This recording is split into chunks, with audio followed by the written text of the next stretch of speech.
Hello, my name is Argo Vermeer. Welcome to my channel. Thank you to anyone who's listening and anyone who comments. The title of today's upload is Hitchen's Razor Denies Consciousness. In my last video, I debunked Hitchen's razor by revealing and explicating its major rational failures. The most significant one perhaps being the fact that one cannot dismiss a claim for lack of evidence whilst not citing any evidence of his own upon which he bases his dismissal of the claim, and furthermore, that the evidence is apparent. In other words, the evidence for one's dismissal of a claim is so obvious as to make dismissing without evidence impossible. And this is because the lack of evidence to support the claim being dismissed does in fact itself constitute evidence by which one could dismiss the claim. For one to acknowledge this as evidence, however, implies that the one invoking Hitchen's razor and dismissing the claim would possess a specific epistemological framework that is a standard of truth by which they define evidence, which they would be intellectually obligated to describe and defend at the very moment they openly rejected or dismissed the claim. Those who invoke Hitchen's razor are desperately trying to avoid this, that is, avoiding any intellectual obligation on their part, because they think they don't possess any. In this upload, I will explain why this is by explaining what Hitchen's razor really represents and the specific specious interpretation of reality, man the self, and consciousness which underwrites and informs it. On a side note, the comments section of the last upload, Hitchen's razor debunked with logic, was pretty much what I expected. A rejection of my argument via the spurious interpretation of Hitchen's razor as merely nothing more than a repackaging in pretentious intellectual garb of the old elementary platitudes, "Don't believe everything you hear. Don't believe a liar.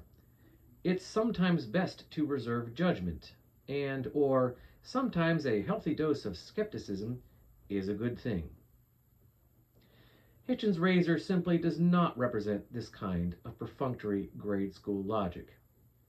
I'm not saying these epistemological platitudes are not axiomatic. They are just something we all learn when we are in a single-digit age. This is not what Hitchen's razor is. Hitchen's razor is appealing to something far more epistemologically advanced than simply elementary school platitudes, such as the ones I just mentioned. So, again, Hitchen's razor simply does not represent this kind of perfunctory grade school logic. And frankly, shame on anyone who thinks it does. This is very nearsighted thinking, particularly with respect to Christopher Hitchens, one of the, quote, four horsemen of new atheism, unquote. No, Hitchens's ideas had a much more specific agenda and a much more fundamental one. And also some slight shame on those who think Hitchens is just being perhaps intellectually ironic or facetious. No, Hitchen's razor is intended to fully be axiomatic and is intended to be taken seriously, I submit. It's not a joke, in other words. It's not Hitchens trying to be ironic. So, back to Hitchen's razor and back to this, the point of this upload. Let's begin. Or we're going to start here with the new information. Anyway. Okay. So, let's begin. The making of a claim without including substantiating evidence does not on its face necessarily mean that no such evidence exists, does not necessarily mean that no such evidence is possible, does not necessarily mean that no such evidence can be provided. Therefore, in order for one to rationally dismiss a claim made without substantiating evidence, one would have to know for a categorical fact that no such evidence exists, and therefore no such evidence is possible.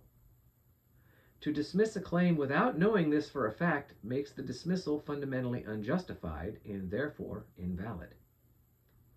This, of course, begs the question, how does Hitchen's razor know for an absolute fact without debate or discussion, and without inquisition or investigation, that there is no possible evidence for the claim being made? And I say without debate or discussion because debate or discussion is where both sides present their evidence. Both sides present their evidence and debate and discuss it. Hitchen's razor is not this. Hitchen's razor is dismissal without evidence. And I say without inquisition or investigation because in an inquisition or investigation, the claim's validity is measured against specific contrary evidence. But again, Hitchen's razor is dismissal without evidence.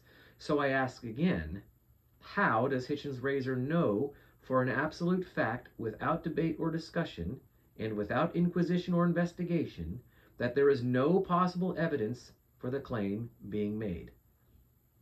After all, Hitchen's razor could not be considered axiomatic if it could not be absolutely sure that there was no possible evidence, and this based upon the claim alone. It could not dismiss the claim without evidence unless it was self-evident from the claim alone that it was false, and this because there could exist no evidence for it. On a side note, the fact that Hitchen's razor, in order to be valid, must know for a fact that no evidence is possible, and this based upon the claim alone, is exactly why the idea that Hitchen's razor has anything to do with emphasizing the burden of proof on the one making the claim. The idea that Hitchen's razor has anything to do with burden of proof is a lie and a prevarication, because one cannot rationally ask for proof or evidence for a claim which one has already presumed cannot be true and therefore can possess no supporting evidence. In other words, I cannot provide evidence for something you've already rejected as false. This is why atheists are lying to themselves and others, either consciously or subconsciously, when they say that they are atheists because theists do not satisfy the burden of proof. Atheism is a position which already presumes that there is no possible evidence for God, based upon its own implicit interpretation of reality, a reality which precludes God. Asking theists to provide evidence for God is simply a way to distract from the real debate, which is rival interpretations of reality, and this is usually some version of naturalism or materialism, scientific determinism, versus the metaphysical. Okay, back to Hitchen's razor. So, back to my original point. In order for Hitchen's razor to know with absolute certainty that no evidence for a claim is possible, based upon the claim alone on its face, evidence would require a very specific interpretation, a very specific definition. What is considered evidence would need to be as epistemologically ham-fisted and rudimentary as possible. In other words, evidence would need to be interpreted as only that which can be perceived by the senses. Evidence would be predicated upon sense data alone and nothing else. Hitchen's razor implies that if a claim cannot be substantiated with specific, observable, corroborating information, then the claim must be false and can be dismissed. Said another way, a claim is only valid by that which can be perceived by the senses. To validate a claim, evidence must be observed or observable, meaning perceived or perceivable. Otherwise, the claim can be dismissed out of hand without evidence. And without evidence means that the one dismissing the claim can simply let material reality, quote unquote, speak for itself. In short, Hitchen's razor declares that which cannot be verified by the senses cannot exist. Hitchen's razor thus is predicated upon a purely physical, purely material reality, and even more significantly, a purely physical, purely material human being. For Hitchen's razor, truth is strictly dictated to the observer and is not a function of any active participation of one's consciousness qua consciousness. Truth, therefore, is not a function of human reason, but a function of perception alone, being dictated via the senses to an entirely and fundamentally passive observer.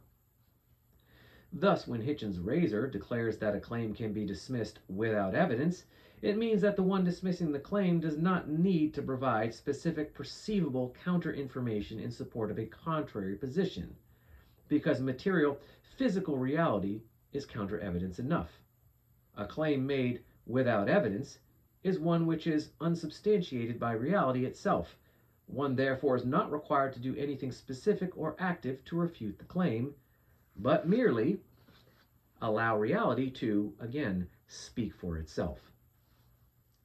At this point, it should be clear that Hitchen's razor is specifically intended to address claims for which no physical evidence can exist, meaning metaphysical claims, for example, the existence of God, as well as claims for which the evidence is only strictly epistemological, meaning based on human reason alone, for example, consciousness qua consciousness, or morality. And this is because, again, Hitchen's razor presumes and implies a strictly material, physical reality and existence. Hitchen's razor itself is an implicit claim to a specific interpretation of reality, existence, and consciousness. How ironic. Hitchen's razor is predicated upon two fundamental assumptions. Number one, categorically passive observation. No consciousness qua consciousness. Man qua man is a lie. Man thus possesses no epistemological framework. All truth is dictated truth, dictated to man, or man's brain, the organic computer, one might say, by the physical universe via the senses. So, we say that again. Number one, categorically passive observation. No consciousness qua consciousness. Man qua man is a lie. There's no such thing as a independent capital S self. Man thus possesses no epistemological framework. All truth is dictated truth, dictated to man, or man's brain, the organic computer, one might say, by the physical universe via the senses. Number two, categorically physical material reality. All non-material propositions, such as God, consciousness qua consciousness, and morality, are entirely subjective at best, and thus fundamentally and ultimately existentially invalid. A claim based on reason alone, therefore, does not equal evidence. Evidence is only that which can be seen, meaning perceived, or observed, meaning perceived. Hitchen's razor thus makes it impossible for the one invoking it to actually relevantly debate or discuss any claim with which he happens to disagree. The one invoking Hitchen's razor is able to reject any claim he doesn't like out of hand and accept no intellectual obligation to explain why, because he is implicitly appealing to a specific and specious determinist materialist interpretation of reality that speaks for itself and therefore absolves him of any intellectual or epistemological obligation. The one invoking Hitchen's razor implicitly appeals to, quote, objective reality, unquote, as his defense, a reality which excludes him as a truly conscious individual and thus, by default, absolves him of any intellectual or epistemological obligation to defend the underlying assumptions which inform his dismissal of the claim that he doesn't like.